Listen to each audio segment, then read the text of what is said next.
What's going on, world? DT here with DTF365, defining transformation in fitness.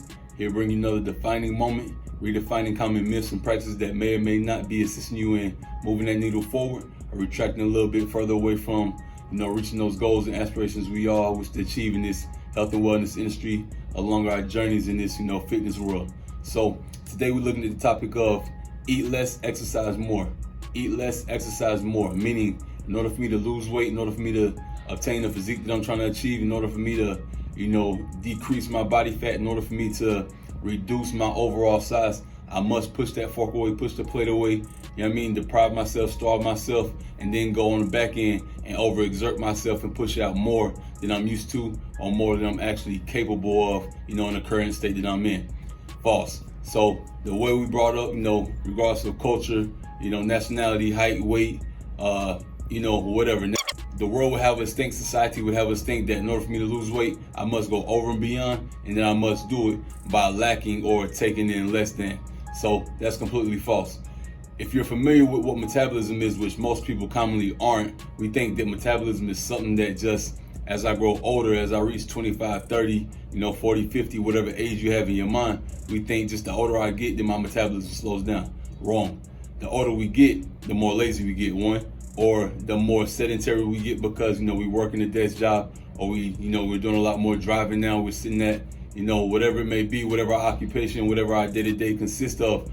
We're not running around like we used to in the playground, or we're not outside, being kids as we once were. So it's not necessarily that our metabolism slows down. Our metabolism actually speeds up as we grow older, as we gain more body mass, as we gain more muscle structure, more lean tissue. Our metabolism actually speeds up. It's just that our activities outside of our day-to-day, body consumption of just, staying alive, breathing, heart pumping, blood flowing, our extended expenditure is what decreases. So as an adult, the lifestyle we live, the foods we take in, those type of things, not saying that we overeat, because oftentimes as adults we actually undereat, but by not being as active as we once was, now we can't take in or we can't eat the same way we once did. So BMR, base metabolic rate, means essentially it's the amount of calories that my body must consume, or the amount of calories that my body exudes on a daily basis in order for it to operate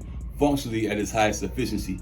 So for my eyes to stay open, for my heart to pump, for my blood to flow, for my lungs to breathe, for my body to digest the foods that I put in it, and then get rid of the excess waste that it doesn't need, my body requires a certain amount of energy.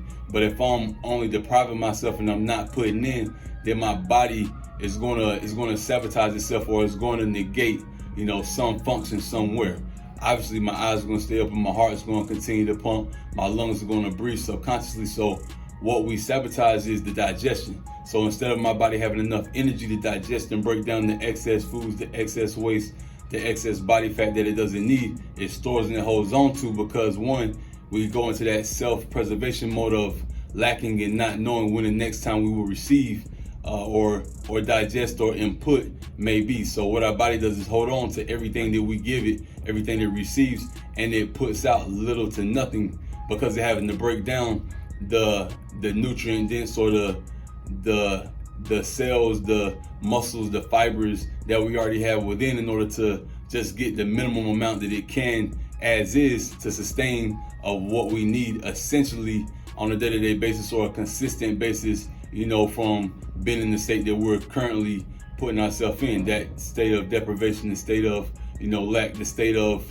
not enough, right? So by already starting at a baseline of not giving our body enough fuel, not giving the engine enough gas, not giving the fire enough coals to do what it needs to do, to burn what it needs to burn, our body's going to function at the highest efficiency in the areas that it needs to, or the areas that it's capable of, and it's going to negate the other areas that it can afford to shut down, or postpone, or reduce in order to maintain, or in order to spread thin or maximize the little that it is getting, or the little that we are allowing it to receive.